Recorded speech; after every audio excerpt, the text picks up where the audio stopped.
விதைகள் இயக்கம் இது மண்ணிற்கு மக்களுக்குமான விதைகளின் குரல். திராவிட முன்னேற்ற கழகத்தினுடைய அனுதாபிகளால் இன்றைக்கு முட்டுக்காட்டுல பெண்களுக்கு மிகப்பெரிய அச்சுறுத்தல் ஏற்பட்டிருக்கிறது. எங்களுக்கு அப்பவே தெரியும், முட்டுக்காட்டுல நீங்க கலைஞர் அரங்கம் அமைக்க போறீங்கன்னு எங்களுக்கு தெரிஞ்சிருச்சு. உடன்பிறப்புகள் நிச்சயம் முட்டுக்காட்டை நாசமாக்காம விடமாட்டாங்க அப்படின்னு. அதற்கேற்ற மாதிரி தான் இன்றைக்கு மிகப்பெரிய அச்சுறுத்தல் அங்கே பெண்களுக்கு ஏற்பட்டிருக்கிறது. அந்த காணொலியை போடுறேன் பாருங்க. பிடிச்சிருக்கான். ஆமா ஓடி வராங்க.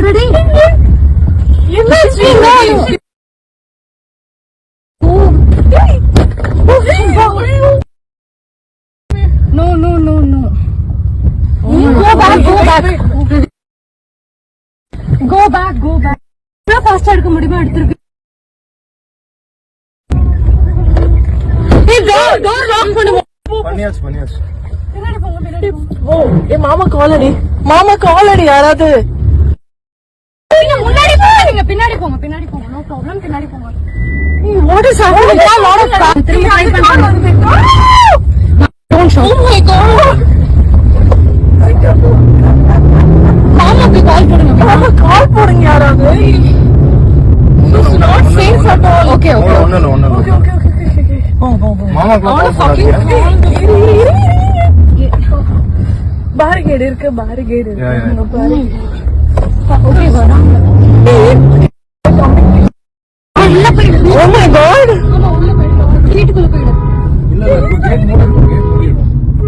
பரவாயில்லை நீ கதன் கேட் தரங்க. நீ இறங்காதீங்க. யார் இறங்காதீங்க.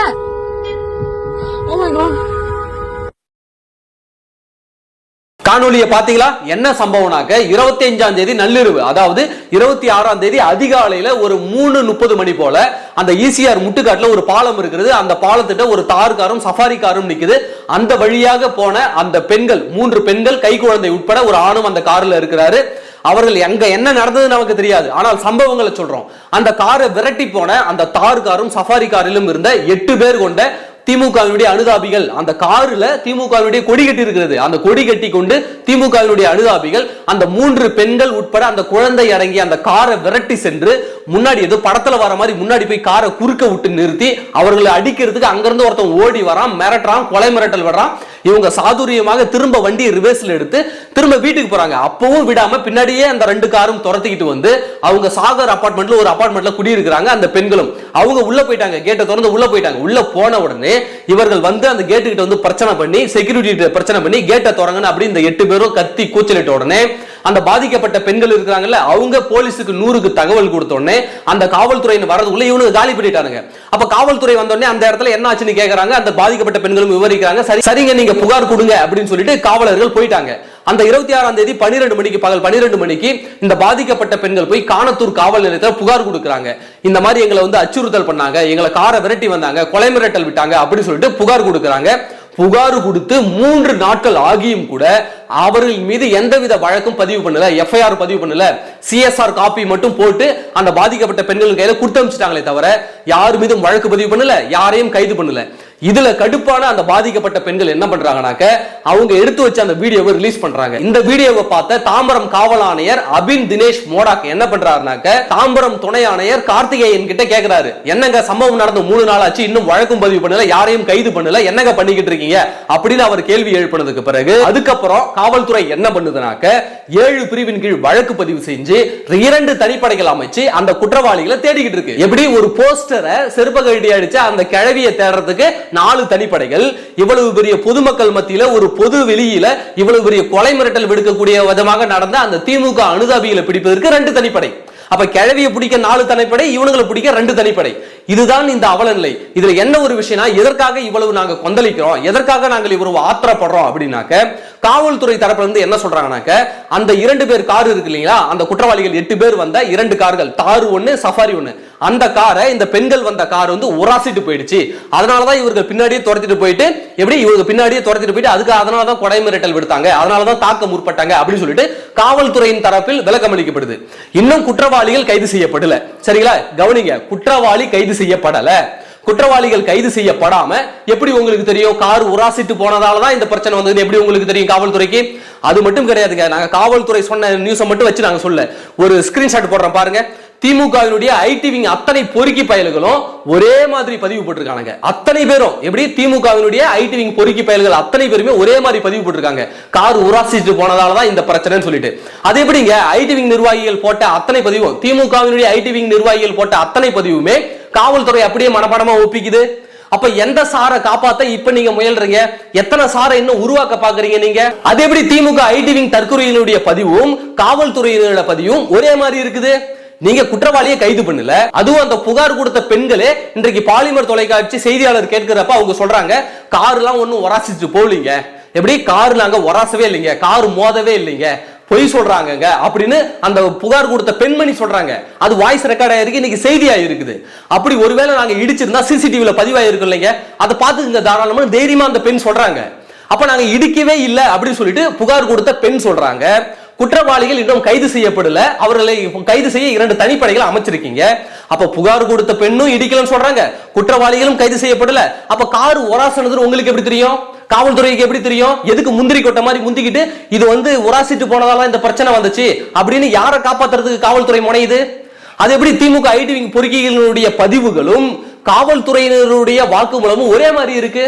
குற்றவாளிகள் கைது செய்யப்படல, எதுக்கு முந்திரி கொட்ட மாதிரி முந்திக்கிட்டு நீங்க உராசிட்டு போனதால இவ்வளவு பிரச்சனை வந்து காவல்துறை எதுக்கு சொல்லுது? யாரை காப்பாற்ற சொல்லுது? குற்றவாளிகளை கைது செய்யப்படுறதுக்கு முன்னாடியே. அப்ப ஒருவேளை உங்களுக்கு இந்த தகவலை குற்றவாளி தான் சொன்னாங்கனாக்க அப்ப காவல்துறையினருக்கும் குற்றவாளிகளுக்கும் தொடர்பு இருக்குதா? அப்ப குற்றவாளிகளை காவல்துறை தான் காப்பாத்தி வச்சிருக்குதா? அப்ப கார் உராசிட்டு போனது யார் சொன்னா? அப்ப அந்த புகார் கொடுத்த பெண்ணு தான் ஒத்துக்கலையே, நாங்க காரே மோதலிங்க, கார் உராசலிங்க, வேணா சிசிடிவி பாருங்கன்னு அந்த பெண் சொல்றாங்களே. அப்படி இருக்கும்போது குற்றவாளிகளும் கைது செய்யப்படல, புகார் கொடுத்த பெண்ணும் தெளிவா சொல்லிட்டாங்க கார் உராசல்னு சொல்லிட்டு. அப்ப காவல்துறை எதுக்கு இந்த ஃப்ரேம் பண்ணுது? திமுக ஐடி விங்கினுடைய அறிக்கையை அப்படியே ஏன் காவல்துறை ஒப்பிக்குது? இதுல இருந்து தெரியலீங்களாங்க எத்தனை அனுதாபிகளை தான் நீங்க காப்பாத்துவீங்க, எத்தனை சார்களை தான் இன்னும் நீங்க காப்பாத்துவீங்க. இனிமே திமுக கொடி கட்டின காரை பார்த்தா பெண்கள் எப்படி சாதாரணமா நடமாட முடியும்? பயந்துகிட்டு இருக்க மாட்டாங்களா? எந்த சாரு புதுசா வராரோ கார்ல அப்படின்னு சொல்லிட்டு. இனிமே திமுக காரெல்லாம் கொடி கட்டிட்டு ஊருக்குள்ள போயிடாதீங்க, பெண்களுக்கு உண்மையாகவே பாதுகாப்பு கிடையாது. அப்போ 3 நாள் ஆகுது புகார் கொடுத்து, 3 நாள் ஆகியும் எஃப்ஐஆர் பதிவு செய்யப்படல. யாருக்காக எஃப்ஐஆர் பதிவு செய்யப்படாம இருந்தீங்க? யாரை காப்பாற்றுவதற்கு அந்த குற்றவாளிகளை கைது செய்யப்படாம இருந்தீங்க? இன்றைக்கு அந்த புகார் கொடுத்த பெண் வீடியோவை ரிலீஸ் பண்ணதுக்கு அப்புறம் இன்றைக்கு காவல்துறை உடனடியாக 7 பிரிவின் கீழ் வழக்கு பதிவு பண்ணுது, 2 தனிப்படைகள் அமைக்குதுனாக்க அப்ப பொதுமக்கள் தான் ஒவ்வொன்றுக்கும் வந்து போராடணுமா? ஒவ்வொரு பெண்கள் பாதிக்கப்பட்டாலும் பொதுமக்கள் குரல் கொடுத்தால் தான் இந்த காவல்துறை நடவடிக்கை எடுக்குமா? தன்னிச்சையாக காவல்துறை நடவடிக்கை எடுக்காதா? அப்ப முழுக்க முழுக்க காவல்துறையை கட்டுப்பாட்டில் வைத்திருக்கக்கூடிய முதல்வர் ஸ்டாலின் அவர்களும் இதற்கு பதில் சொல்லணும். தொடர்ச்சியாக பாலியல் அத்துமீறல்கள் தமிழ்நாடு முழுவதும் நடந்து கொண்டிருக்கிறது. தொடர்ச்சியாக பெண்களின் மீதான பாலியல் வன்கொடுமைகள் தமிழ்நாடு முழுவதும் நடந்து கொண்டிருக்கிறது. இன்றைக்கு பட்ட பகல்ல பொதுவெளியில ஒருத்தன் காரை நிறுத்தி வழியில குறுக்க மறிச்சு ஒருத்தன் பிரச்சனை பண்றானா, அந்த தைரியத்தை யார் கொடுத்தா? அவன் கார் முன்னாடி இருக்கிற அந்த திராவிட முன்னேற்ற கழகத்தினுடைய கொடி கொடுத்தது. அந்த கொடி கொடுத்த தைரியத்தில் தான் அவன் ரோட்டுக்கு நடு ரோட்ல பொது வெளியில காரை குறுக்க நிறுத்தி அந்த பெண்களை அடிக்கிறதுக்கு இறங்கி ஓடலாம். அந்த கொடி கொடுத்த தைரியத்தில் தான் அந்த பெண்களுக்கு கொலை மிரட்டல் விடுத்தான். அந்த கொடி கொடுத்த தைரியத்தில் தான் அந்த அபார்ட்மெண்ட்டுக்கு கீழே போய் செக்யூரிட்டி போய் பிரச்சனை பண்ணானுங்க. அந்த கொடி கொடுத்த தைரியத்தால தான் 3 நாள் வரைக்கும் அவர்கள் மீது வழக்கு பதிவு செய்யப்படல. அந்த கொடி கொடுத்த தைரியத்தால் தான் திராவிட முன்னேற்ற கழகத்தினுடைய கொடி கொடுத்த தைரியத்தால தான் அந்த 3 பேரும் இதுவரைக்கும் கைது செய்யப்படல. இப்ப புரியுதுங்களா? இந்த சார்களை உருவாக்குவது திராவிட முன்னேற்ற கழகம். இன்னும் புதிய புதிய திராவிட முன்னேற்ற கழகத்தினுடைய அனுதாபிகள் உருவாகி வருவார்கள். எனவே தமிழக பெண்கள் நீங்கள் பாதுகாப்பாக இருந்து கொள்ளுங்கள். எந்த ஒரு திராவிட முன்னேற்ற கழகத்தினுடைய கொடிகட்டிய கார் வந்தாலும் புதிய சார்களா அப்படின்ற ஒரு அச்சம் இந்த தமிழ்நாட்டில் இனி இன்னும் எழும்ப போகிறது. காவல்துறை நடுநிலையாக செயல்பட வேண்டும். இந்த பெண்கள் சம்பந்தப்பட்ட எந்த புகார் வந்தாலும் உடனடியாக நடவடிக்கை எடுக்க வேண்டும், உடனடியாக வழக்கு பதிவு செய்ய வேண்டும். யாருடைய அச்சுறுத்தலுக்கும் காவல்துறை அடிபணிய கூடாது. முதல்வர் உரிய கவனம் செலுத்தணும். காவல்துறை கட்டுப்பாட்டில் வைத்திருக்கக்கூடிய முதல்வர் ஒவ்வொன்றுக்கும் பொறுப்பேற்கணும். அந்த குற்றவாளிகள் கைது செய்யப்பட்டு விசாரணை செய்யப்பட்டு முழுமையாக அவர்கள் பக்கம் தவறு இருந்தால் அவர்களுக்கு உரிய தண்டனை வாங்கி கொடுக்க வேண்டியது காவல்துறையினுடைய கடமை. எனவே காவல்துறை பாதிக்கப்பட்டவர்களுக்கு உரிய நீதியை வாங்கி தரணும்னு தான் நாங்க கேட்கிறோம். எதிர்க்கட்சி தலைவராக இருக்கக்கூடிய எடப்பாடி பழனிசாமி அவர்கள் ஒரு கண்டன அறிக்கையும் காட்டமாக வெளியிட்டிருக்கிறார். அதிமுகவினர் இந்த பிரச்சனையை மிக பெரிதாக எடுத்து பேசிக்கிட்டு இருக்காங்க. அவர்கள் கேட்பதில் நியாயம் இருக்கிறது, அவர்கள் கேட்பதில் உண்மை இருக்கிறது. பெண்களுடைய பாதுகாப்பு முக்கியம் சொல்லிட்டு தொடர்ச்சியாக அனைத்து இந்திய அண்ணா திராவிட முன்னேற்ற கழகம் போராடி கொண்டிருக்கிறது. இந்த திராவிட முன்னேற்ற கழக ஆட்சியில் உள்ள இந்த போதைப் பொருள் கலாச்சாரத்தை கலாச்சாரத்தால பெண்கள் தான் அதிகம் பாதிக்கப்படுகிறார்கள். இந்த போதைப் பொருள் கலாச்சாரத்தால பெண்களின் மீதான வன்கொடுமைகள் அதிகரித்திருக்கிறது. இன்னைக்கு அந்த கார்ல இருந்த மூஞ்ச கூட பாத்தீங்கன்னு வச்சுங்க, அத்தனை பேரும் கஞ்சா அடிச்ச நாய்ங்க மாதிரி இருக்கானுங்க. அந்த கஞ்சா அடிச்ச பொறுக்கி பயலுங்க மாதிரி இருக்கானுங்க அவங்க மூஞ்சி. அவங்களை கூட்டிட்டு போய் உரிய பரிசோதனை பண்ணணும். அவங்க ஏதாவது போதை வஸ்து உட்கொண்டு இருக்காங்களா அப்படின்னு சொல்லிட்டு காவல்துறை உரிய பரிசோதனை செய்யணும். பாதிக்கப்பட்ட பெண்களுக்கு நீதி வழங்க வேண்டும், குற்றவாளிகள் தண்டிக்கப்பட வேண்டும். இதுதான் எங்களுடைய கோரிக்கை. நன்றி.